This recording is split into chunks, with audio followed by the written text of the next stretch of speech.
Download the AllStar app.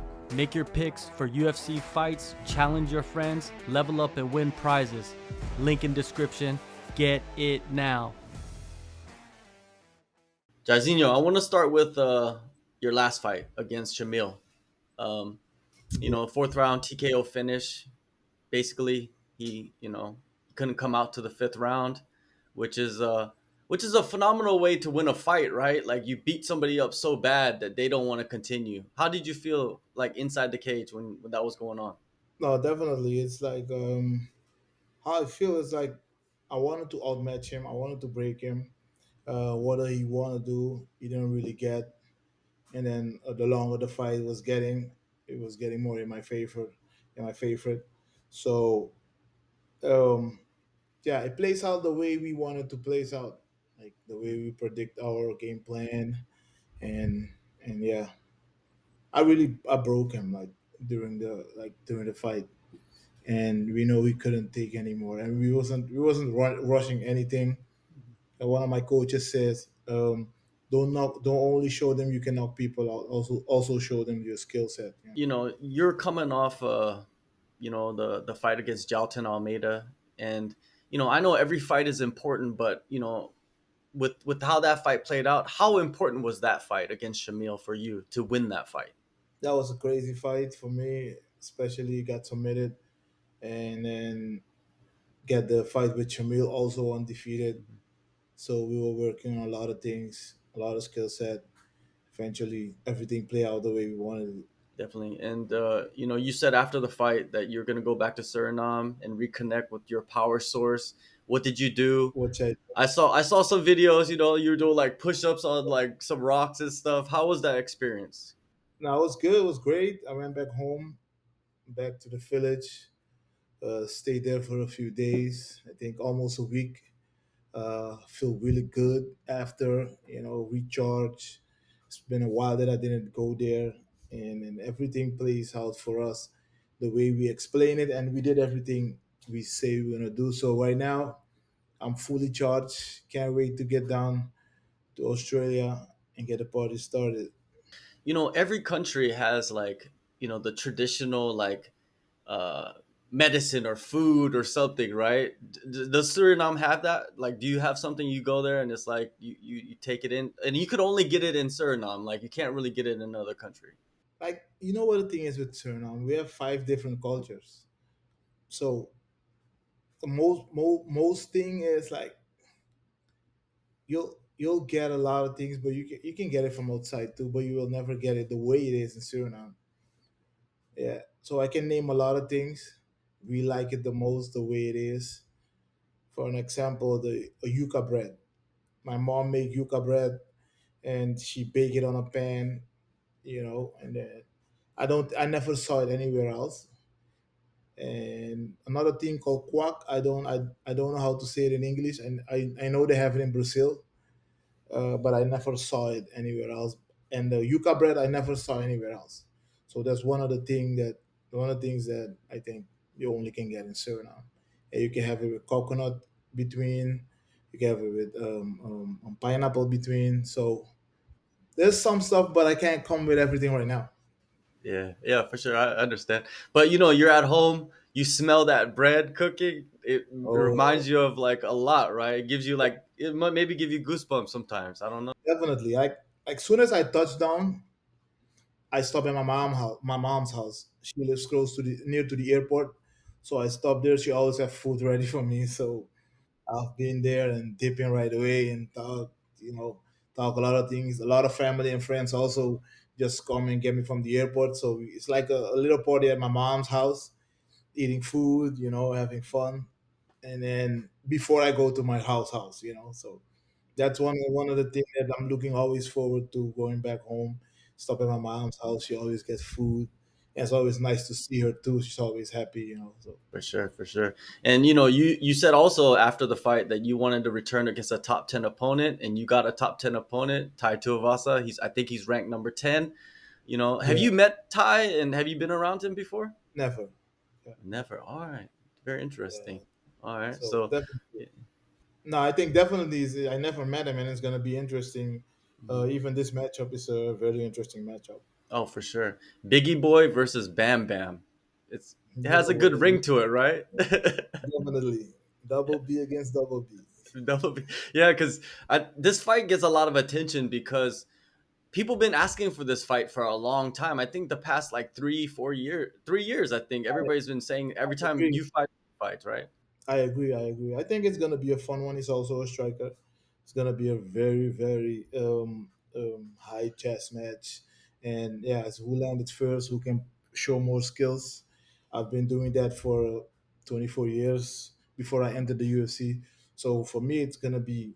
I think it's gonna be a fun one, so I can show my kickboxing skills, and also my maybe my MMA skills as well, because it's still an MMA match. But you know, for me, it's fun, and I can't wait. What do you think of his fighting style? Like you can tell he's powerful in both hands. He can knock people out with both hands, even left or right. Um, but he missed a lot too. So he gotta have to throw 3 4 punches before he hit.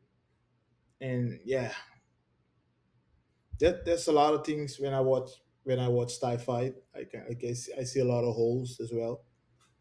But he kept getting people down. So I definitely think he has something, that he bring to the table. I definitely can say he's powerful. Yeah, And you had a long kickboxing career, and in kickboxing, there's so many islanders. How many that islanders did you fight in kickboxing?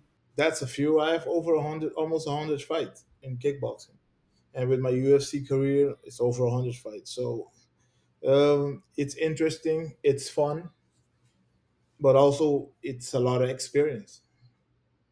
I think most importantly, like yeah, the experience is gonna help, and I have a good eye of seeing a lot of things. So yeah, Who's your favorite kickboxer that's an islander? Tyrone, come on, Tyrone Spong. Not even it's not even a question. That's it. Have you been working with him recently? Yeah, yeah, yeah. We always been working together, having fun around each other. Even if we met up like for a dinner, it always turn up in something like, "Hey, what about this punch? What about that punch? Hey, what up?" It's always something like that. It's fighters around fighters. It's always Does he still have the hair? Like I remember yeah, last time I saw. yeah, Yeah, he yeah, has yeah. the hair. Yeah. Jeez, Yeah, I told him cut it off a few times, and he was like, "No, that's how I like to be now, the new lion." the noodle. That's how he cut. Yeah, yeah, yeah. Yeah, And going back to Tuivasa, obviously you said he has power in both hands, but what makes him dangerous? Another thing of his style, do you think? it's hard to tell. I don't know if I want to say it out loud yet, but yeah, he's also a good inside fighter. Like he get a couple people down in close range. Um, I can't say much. Like yeah, we've been working on a lot of things against him, so it's gonna be a very very nice match. And definitely, I always go for the fast knockout. If he make any mistake, I drop him right away. No joke. Him and Tyrone Spong have kind of like a similar hairstyle now. Like they both grew it out. I think so, yeah. But Tyron have like full head, like all of Yeah, his yeah. hair. Uh, did training camp start in Suriname? Is that where you started your camp? Uh, Not really. I was training there too, but when I got here, it's like we really started. Yeah, but I was only in Suriname for what I think 3 weeks, so it's more than enough. Yeah, be around the family, do what I have to do, and yeah, and then I come back home and then start working. One thing I noticed about you in the last maybe year or so, that some of your team has changed. I mean, you've brought in new people. Could you kind of give us a understanding of who your main coaches are now compared to like a few years back? I have the same main coaches, like to say American Top Team. Me and Mike get spread out. He just doing his thing, I do mine. And I have another friend from back home. He's also joining, I think, for this fight. And yeah, that's it. But the main team is American Top Team. Yeah. All right. And anybody in particular that you you train with to get used to the style that Tuivasa has? No, I mean, definitely, everybody's in the gym right now. Everybody's back from after fighting, so everybody's in the gym. All the heavyweights, so it's been a good camp. I have a lot of attention, and we have a lot of sparring rounds, which is good. You made your UFC debut in 2019. Now it's 2024. 5 years, about a little bit more than 5 years. How much do you think you have changed as an athlete? Like when you see yourself, when you watch yourself on TV. I mean, the style also changed because being being a striker, being a kickboxer, entering the MMA scene is different. You have a lot of things to think about. You're working harder, and as an athlete, you also think different. And I'm also in a state or in a country that everything goes so fast. So a lot of things change around me, but at the same time, I'm growing as a person too. So it's all positivity. Everything goes the right way. You never hear me complain and stuff. I always be, if I have a situation, I deal with it. I've dealt with a lot of situation, even in my career. When a fight doesn't go your way, you can't go and cry. You just go home and go back to train. It's not that. It's not the same feeling you have when you win, but you still got to go back and work and come back harder, right? For sure, for sure. 3 round fight, big cage, pay-per-view card. What can the fans expect in this fight, you think? Guns blazing from the get go. Yeah, from the get go, guns blazing, no joke. It's 3 rounds. It's before you think it's over. I'm so used to fighting 5 rounds. That 3 round. When I heard a 3 round fight, I always have to rush. Like, hey, fight can be over. The first round, the second round. You can't wait till the third or the fourth round to get warmed up and then start firing for real. You gotta have to start from the get go and then yeah. There's a lot of talk about the heavyweight division right now. Of course, the title fight's coming up this weekend, and Curtis Blades, in an interview, he was asked about Alex Pereira, and he said, "Man, I'll just take him down and just beat him up on the ground." If he fought at heavyweight. What are your thoughts on that? Do you think it would be that easy? It might be not that easy. Like I have power, obviously, knocking people down, but it's not that easy. He's walking through guys in the light heavyweight from the middleweight. Is he got him down? Is he knock him down? So why would it be different in the heavyweight division? Yeah, if you have a fighter, if he fought someone who has fast hands, touch him first, he's gone for real. Like um, I mean, it's the heavyweight division. You don't want to eat two, three punches. Even we can do that. So you think you're gonna gain weight and just, if he win, he knocks somebody out. All right, it can happen, But obviously, you have power, as I mentioned before. But I don't think I don't think it's a good idea. He's good where he at. He's winning everybody. He's gaining those titles. I think it's good for him. And yeah, of course, good luck with everything. The heavyweight is different. It is definitely different. And you're one of the guys that comes from a kickboxing background. He comes from a kickboxing background. Izzy comes from a kickboxing background. And there's a lot of like up and comers that come from kickboxing or Muay Thai. When you see the young guys, because you're kind of the older guy now. When you see the young Yeah, guys yeah, coming yeah. up, you're like, yay, man, there's some good killers out there, right? I always say like start getting your wrestling in, your takedown defense in, because it goes in your head. It's not even like you can't fight, but it's gonna go in your head. And when you start thinking, and this is where you get slow. So from my experience, when I start wrestling, it was always a different blood pressure, and I it's not the same as kickboxing. It's totally different. So now I do it more. I'm more used to it. You'll never get used to it, but now you know the feeling more than before. Why that's why you can go on with it. But it's a really different blood pressure though. Which is a bigger fight, you think? Conor McGregor versus Michael Chandler or John Jones versus Alex Pereira? What's a bigger fight for you? Guangzhou's Alex Pereira. Connor is also a bigger fight, but he's not the champion right now. Now it's champ versus champ, so that's a different story. And it's also a great history to tell if Alex win from John Jones. And if John Jones beat him, then it's the only guy who could have stopped him in light heavyweight, blah blah blah blah, or heavyweight.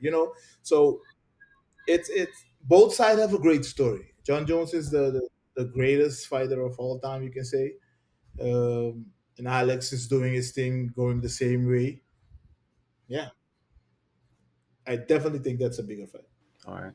Um, John Jones, he's been in the news. It's not so good news. He has some problems with the people that drug test. The athletes. Have you ever had Yeah, problems with those people? no, I'm easy. I'm not doing anything stupid. So, and then one time I had a problem. They come early in the house, and I went down, opened the door, talked to them, and I said, okay, let me go, because I was in my underwear. So I was like, okay, let me get some clothes and stuff. And then I run up the stairs, and then I opened the door. My girl was lying in the room with my son, and then I saw the guy behind him. I'm saying, what is this? Go back downstairs. Because you're not gonna come in my room. And he's like, yeah, I have to watch you. Watch me for what? If I don't want you to see what I'm doing, I'm not opening the door in the first place. So we had a little talk, and then he went back down, and I get some clothes, and then get all my tests done, and then he was gone. So that's the only thing I think that happened in the past. All right. Well, Yeah, that's good because John Jones, he got some problems right yeah. now. I heard, It's not I good. heard it was crazy. It's crazy. Yeah, But crazy. hopefully everything goes well for him.